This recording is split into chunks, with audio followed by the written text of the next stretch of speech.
guys, welcome to my channel. I hope you're all doing very well. So I just watched Spiderhead on Netflix. Let's talk about it.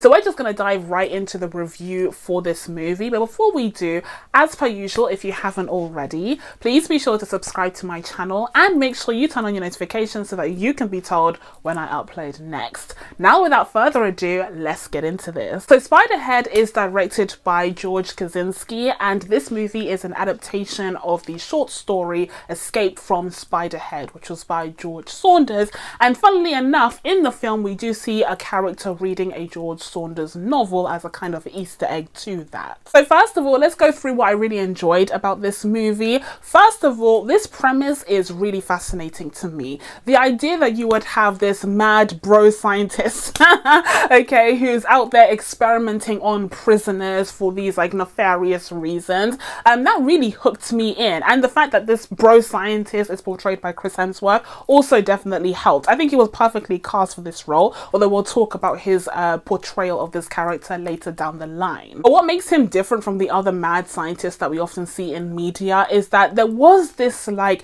emphasis on trying to get the prisoners to trust him, trying to get the prisoners to see him as, you know, just one of them. He was hanging out with them in common rooms, in the kitchen, chatting with them at all hours. You know, the boundaries didn't really seem to be there, although Miles Teller's character Jeff was always conscious of them. He never really fell entirely prey to the act, even though Chris Hemsworth's character definitely tried to make him. At the end of the day, despite how Steve tried to present himself and how he tried to dress up the facility was still a prison and Steve was still a captor. And Jeff was always cognizant of that. You know, he always knew that because he was a prisoner in this facility, there was always going to be an imbalance of power. Another element of this premise that really intrigued me was the whole human experimentation part to begin with, and in particular experimentation on prisoners. And unfortunately, this is a very relevant topic because we've seen this happen in the past and it's probably happening, you know, in the present as we speak, you know, sadly. Decades later, we know about, you know, projects run by the CIA, for instance, like MK Ultra, which was a whole prison experiment surrounding, you know, mind control, very similar to what we see in this film.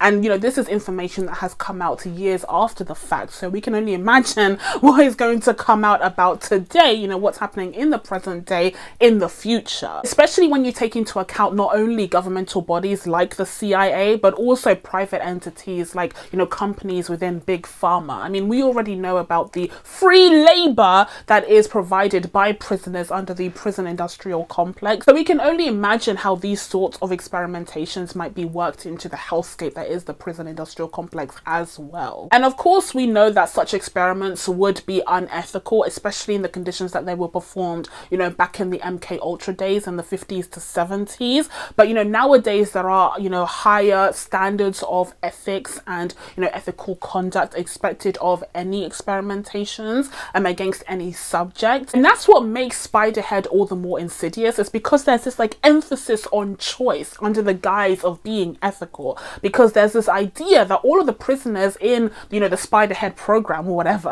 have chosen to serve their sentences there as opposed to in a state penitentiary, because in their minds, you know, this is so much better. The conditions are nicer, they have, you know, more luxuries, they get to have fancy coffee or whatever. So of course they're more willing to, you know, succumb to these awful and inhumane experimentations in order to serve their sentences in this, you know, these better conditions, as opposed to being in a state penitentiary where so much worse can happen in their minds. And of course, going back to Steve's role in this, you know, having a captor who presents himself as a friend, as a buddy, as a bro, instead of, you know, having a guard who's stationed outside of your cell holding a gun to your head, is definitely much more of an appealing sell. And so of course they're going to choose the former rather than the latter if given the choice at all. And again, it's all about choice. You know, it's all about the fact that these prisoners have chosen to be there, which makes the final twist in the film all the more shocking. So later in the film we find out that there was no choice after after all, because Steve Amnesti's real goal was to cook up this, drug called B6. By the way, he was naming the drugs based off of a bingo card. That was insane. That was literally insane. Like, imagine just having no care in the world, where you're literally using a bingo card to name the drugs that you put into people's systems to control them. That was crazy. Acts of true inhumanity being dictated by a bingo card. This guy was sick in the head. Anyway, so you have B6, which is his actual, ultimate drug. What's it called? Like Discipline X or something, or BDX or whatever. I think Discipline X is from Kimmy Schmidt. I've been rewatching Unbreakable Kimmy Schmidt and Jacqueline gives her son, this drug called Discipline X or something to basically make him really docile so she doesn't have to deal with his antics. But I think a BDX or a BDX or something is the one from Spiderhead. A very similar concept though, they're trying to create a drug that could basically control people. I wish they had kind of gone down a different path where it was like a contract that he had with, I don't know, like the American defense industry or something, just to kind of establish some kind of military uses that could be employed for this drug. Because otherwise, this idea that he would try and create this, incredibly powerful drug that would be used on a recreational basis, to stop men from, beating their wives, or to stop fathers from leaving their sons or whatever, I think was a bit ridiculous. Although we'll talk about it in my critiques of the film. But yeah, I wish they had established some sort of like military connection there, so it would make sense why the government would want to fund this project to begin with. Okay, so now let's get into the cast. And first one up we have is Chris Hemsworth portraying Steve Amnesti, the mad bro scientist. As I said, I thought he was perfectly cast here. I think he did a great job portraying this crazy, insane character who did all of these inhumane acts with that maniacal smile on his face and that smarmy American accent. Like, just mwah, truly phenomenal. And you could tell that Chris Hemsworth was having the time of his life portraying such an insidious character. So I think he did a great job here, and his charisma really shone through the screen. And similarly, although in different ways, we also had Miles Teller portraying Jeff, one of the prisoners there, who is made to do these horrific things and goes along with it because of the immense guilt that he feels over the huge mistake that he made, which landed him in prison to begin with. He refuses to forgive himself for that massive mistake of getting his friend and also girlfriend killed. Perhaps he should take a lesson from Lightyear and try and move on from that horrific incident. Pixar can't say this one, I'm afraid. Miles Teller seems to be having a bit of a comeback moment, and like, good for him. Like, he's pretty good on screen. Again though, you guys didn't tell me because I did ask in my Top Gun review why it was that he had disappeared in the first place and whether he had been cancelled. So you guys didn't give me an answer to that. If you know, then just let me know down in the comments, okay, before I, eat my words. But yeah, like, it was good to see him here. I think he did a good job. His performance was very understated, which made the explosion of emotions at the end all the more frightening and all the more meaningful, actually. And lastly, from the main cast, we have my girl Jurnee Smollett, and I thought she was great in this as well. She and Miles Teller had great on-screen chemistry, I must say. This is the weekend of great on-screen chemistry between Lightyear and this film. Like, I think we're doing bits here. But yeah, I think that Jurnee Smollett gave a great performance, especially near the end where she really got her time to shine. She was sitting there in that, cell being experimented on with that horrible drug. What's it called? Like Darkenflux or something? Terrible. But even before she was experiencing the pain of the Darkenflux, when she was talking about why it is that she landed in prison to begin with, and it was because she had left her child in the car while she went out to work, and her child had died from, like, I guess, like, overheating because it was a really hot day. You could feel that pain, that anguish that she had over that, massive, huge mistake that she made.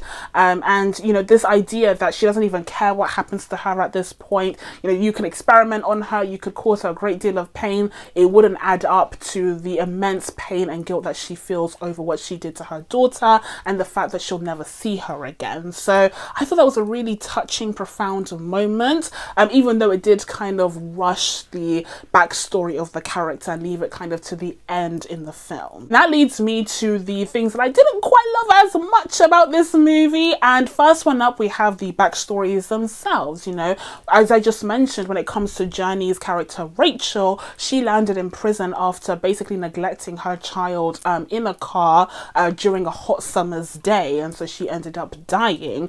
And to me, this is kind of a cop out. Like, to me, like, I understand that she's supposed to be a protagonist and Jeff has fallen in love with her, so we can't make her like the worst person on the planet, right? Like, we can't make her, you know, like a homicidal, you know, murderer who's been on like a serial killing spree. Like, we can't do that. So she has to still remain a sympathetic character because Jeff is in love with her and he's our main protagonist. So ultimately what they do is, you know, give her this like backstory that's actually very sympathetic, and like, you know, she's not that evil. She just made a massive mistake that unfortunately cost her daughter's life. But yeah, like, that's a very sympathetic character still.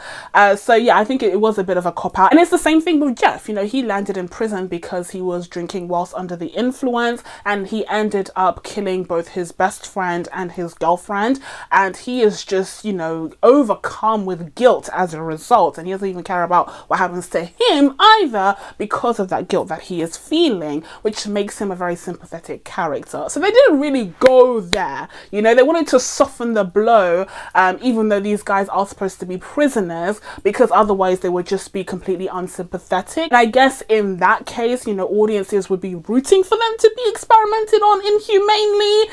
I still think that's an issue regardless of what they've done. But yeah, I guess that's why they took the Hollywood route and made them somewhat redeemable and sympathetic despite the fact that they were in prison. And also, let's talk about set design for a second.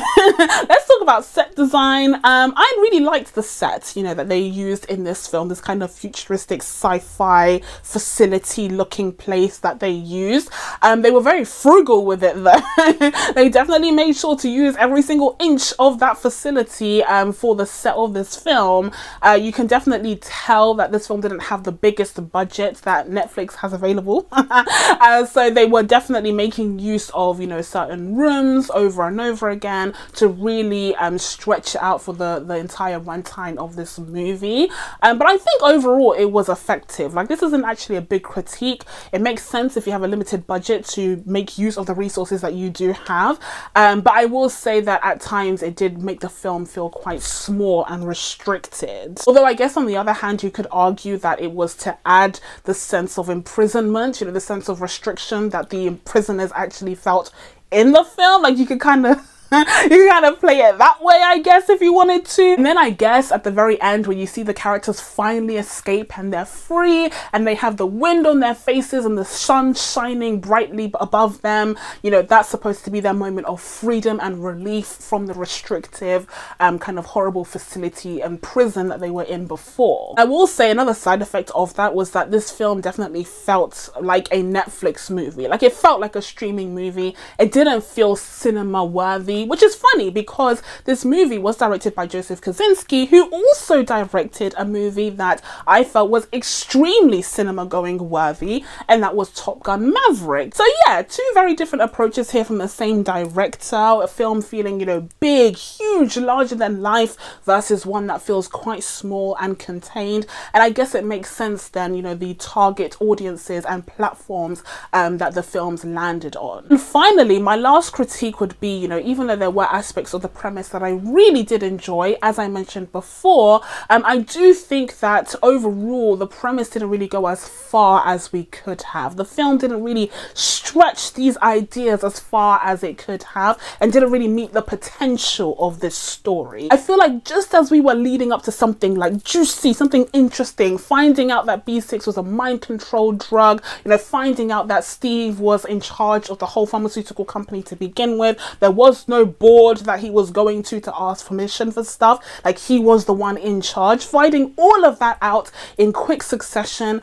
Instead of it building to something else, something more, we just get this explosion of an action sequence where there's just this flurry of movement going on. And, you know, some of the action beats were even kind of comedic and offbeat, a little bit out of alignment with the tone of the rest of the movie, like when Rachel offers up one of the prisoners the kitchen so that he could have an unlimited supply of food because he's on that drug that makes him hungry. Like, that was cute. That was like a hee moment, but it didn't really fit with the tone of the film at that point. So yeah, like, it was a little bit messy in the end. We were kind of rushing to close things up, and it's a shame because, like I said, this was just when things were getting good and really juicy, really meeting the potential of this premise to begin with. But overall, I had a fun time with this one. I quite liked it. You know, usually I tend to ignore the movies that drop on the endless abyss that is Netflix's platform, but you know, I decided to check this one out because the trailer looked cool. Also, the soundtrack for this movie is legit. I've been listening to the Logical song on repeat for 3 days now. It has been stuck in my head this entire time as I've been filming, so the soundtrack was quality. Okay, I was definitely intrigued by the trailer in general and intrigued to see what kind of character Chris Hemsworth was playing in this film, and I'm glad I checked it out ultimately. So if you are curious about Spiderhead, I would actually highly recommend you check it out, especially if you have like nothing else to do. Especially if you're just chilling in it. Like, why not go ahead and check out this film? And so with all of that being said, I'm going to be giving Spiderhead a 7 out of 10. So that's it from me. Now that I told you guys my thoughts on Spiderhead, it's time for you guys to let me know what you thought of this movie down in the comments below. Please be sure to subscribe to catch new videos coming up. Thank you guys so much for watching. I really appreciate it, and I will see you in the next one. Bye.